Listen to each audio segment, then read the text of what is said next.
this video series on constructing a multi-sport court, which will hopefully include a paddle tennis, pickleball, and half basketball court. Today we are installing this awesome heavy-duty 3-prong electric plug-in LED game light from MegaSlam Hoops. This is what my MegaSlam Hoops look like, with props to my wife, children, and my awesome neighbor. Just look how level this beauty is. If you hadn't seen my previous videos, be sure to check those out and tell me what you think. Or if you have any questions or comments, just leave them in the comment section. Now, I've yet to put on any stickers until I figure out the ideal placement. The great thing about the game light is it attaches to the pole and not to the backboard or to the extension arms. This creates less chances for the light to wobble. The hydraulic lift system and actuator use is so easy and flawless. It actually accounts for the weight of the backboard, so moving it up and down is such a breeze. Now check out this next level rim. It does not have the classic net holders, but instead uses wire. Thus the little kids won't have a problem getting their little fingers caught. Genius. Now this goal can go down to 5 feet, which can be a problem if you're an adult because of head clearance. But my 2, 4, 6, and 8-year-old, they just love it. Now let's begin with unboxing the game light, which unlike the basketball hoop, did not require scheduled delivery service. MegaSlam does a great job of securing the internal contents with plenty of padding, including heavy-duty cardboard, styrofoam, and bubble wraps. The light posts, they arrived in mint condition. Now what I'm doing here is just setting out all the components and getting an inventory of the contents. And that's the lift bar assist. The bolts and nuts are conveniently pre-packaged and labeled, making it easy to identify. The instructions are clear, but I tend to do better with visual instructions. Now there's several extra items on here, including several brackets. I happen to have a 6x6 pole, so they have a 6x6 bracket. And there's the colossal LED light. It looks big when it's on the floor. First step is to remove the stop pin. Now if you don't remove the stop pin, you can't lower it lower than 7.5 feet. So if you remove the stop pin, you can actually get it down to 5 feet. Then we add in the upper and lower mounting brace. In my kit they sent me a one-piece brace, whereas in the past they sent the upper and lower brace as separate units. Apparently, based on the consumer feedback, MegaSlam has decided to send the upper and lower brace as one piece to make it easier to install.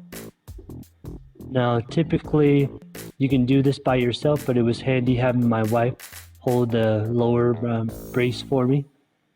Next step is to join and attach the 4 light poles.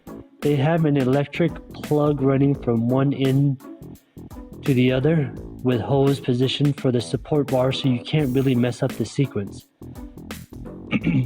They are secured using self-tapping screws with the aid of an electric screwdriver. This really comes in handy and expedites the work for you. Pretty straightforward.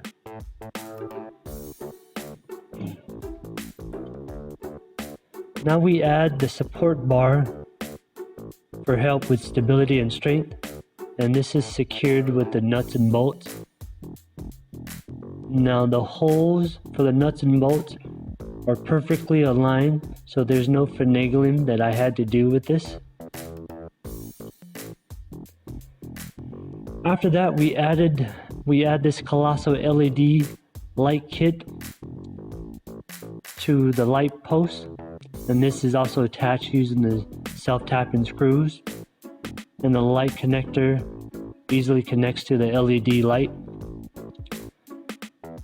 Then we attach the lift assist base and the lift assist bar. Now this is only temporary. This will help lift the light into position, but once it gets into position, you can certainly remove this once you have it in its final place. Next, we begin mounting the light post to the basketball pole. This sucker, once connected to everything, is extremely heavy. Thus, we had to get creative in how we transferred the weight of the light post so that we were not bearing the majority of the weight on our shoulders. So what I'm doing here is actually putting a towel over the backboard to hopefully rest the top of the light post on it to distribute the weight on theirs instead of our hands. And then using the fence, we actually distributed the back weight of the light post onto there, thereby freeing up our hands.